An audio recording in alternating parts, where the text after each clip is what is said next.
Hiya, I'm Amy from Simply Needlecraft, and today's sewing tutorial is how to make hair scrunchies. So you don't really need a lot of material or supplies for this. So I'm using 100% cotton, and this measures 22 inches by 3.5 inches.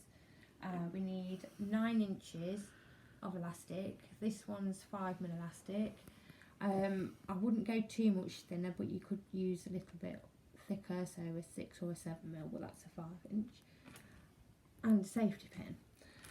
So first of all, what we're going to do is, with your fabric, give it an iron first of all, which I did do before this, and you're going to fold it face to face, so it's right side to right side, in half, and just pop some pins in to hold it in place. Just make sure that you've matched the edges up as you go along.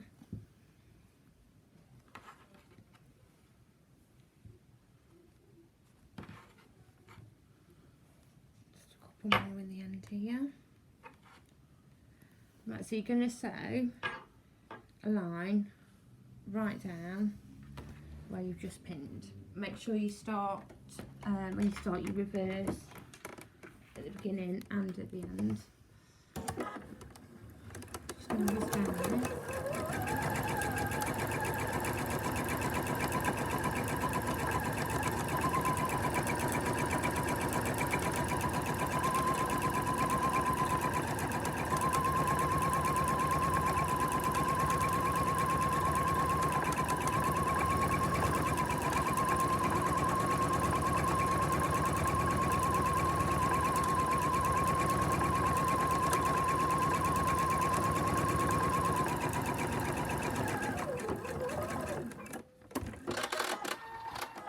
So once you've done that, then we need to turn the tube around, and the easiest way to do that is if you connect your safety pin to one edge like that, fold the edges in, and what we're going to do is going to feed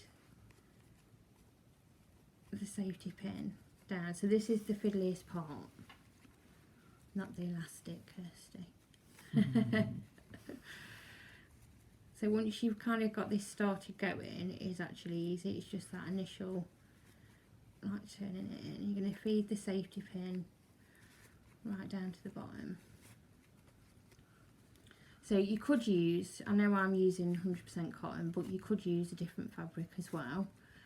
So whatever you've got like hanging around, you could use. I know a lot of people use jersey fabric as well. We're nearly there.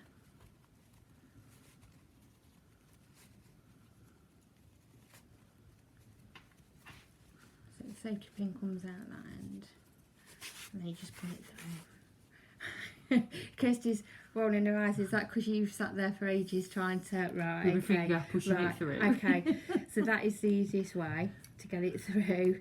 You did well to get something through that long. Right, so next, once you've got that, you can give it an iron. I'm not going to, because I've got to faff around with iron. Next you need to insert the elastic. So how long did it take you to insert the elastic, Kirsty?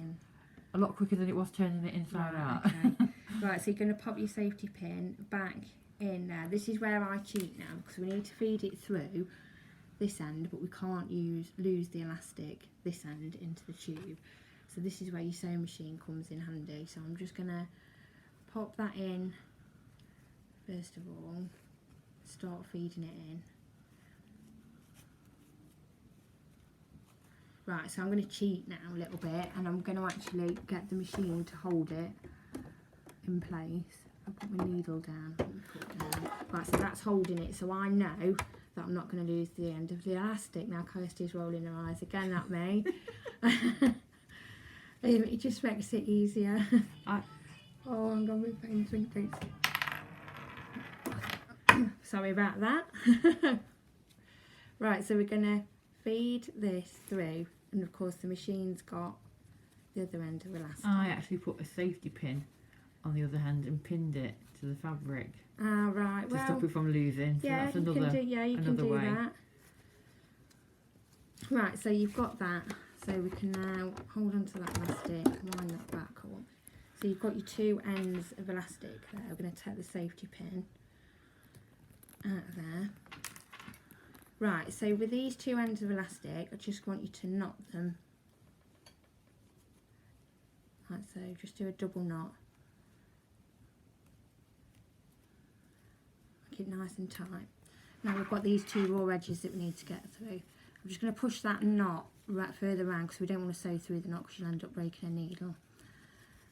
So if you fold an edge in,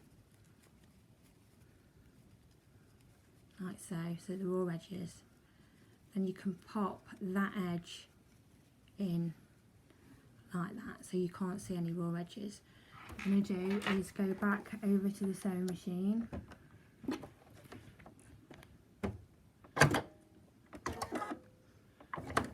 You're just going to sew a line. Just be careful because you're sewing through bulks here.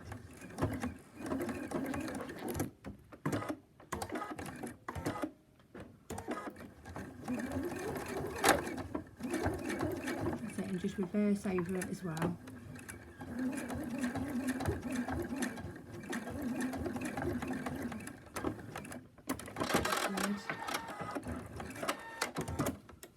And just trim bits off, scrunch it up, and you've got a scrunchie. Simple as that.